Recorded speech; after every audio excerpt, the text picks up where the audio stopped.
వేస్తున్నాండి. పెసరపప్పు వేయించి నానబెట్టుకున్నా. ఒకటికి 3 గ్లాసులు నీళ్ళు పోసినండి. 1 గ్లాసు పప్పుకు 3 గ్లాసులు నీళ్ళు పోసిన.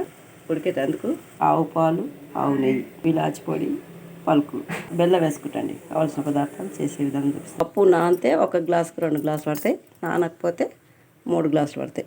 బెల్లము తీపి ఎక్కువ తినాలనుకుంటే 1 గ్లాసుకు 1 గ్లాసు బెల్లం వేయండి, లేకుంటే తక్కువ వేసుకోవాలి బెల్లం. పప్పు 2 గ్లాసులు వేసినండి, నానిందండి. పప్పు ఉడుకుతుంది, కొంచెం ఇంకా ఉడకాలి. కొంచెం ఆవు నెయ్యి కూడా వేసుకునండి, అప్పుడు వేస్తే బాగుంటుంది. ఏ గ్లాస్ పప్పు వేసినా ఏ గ్లాసు బెల్లం వేసుకుంటాం. మనం ఉడికేటప్పుడు ఇట్లా గంట పెట్టి ఉంచితే పొంగదండి, మూత పెడతా ఉడుకుతుంది. ఇలాచీలు పొట్టు వేయనండి, పొట్టు లేకుండా పలుకులు దంచేసిన. బెల్లం కూడా కరిగింది, పాయసం రెడీ. కొద్దిగా చల్లారినాక ఆవు పాలు పోసుకుంటాం.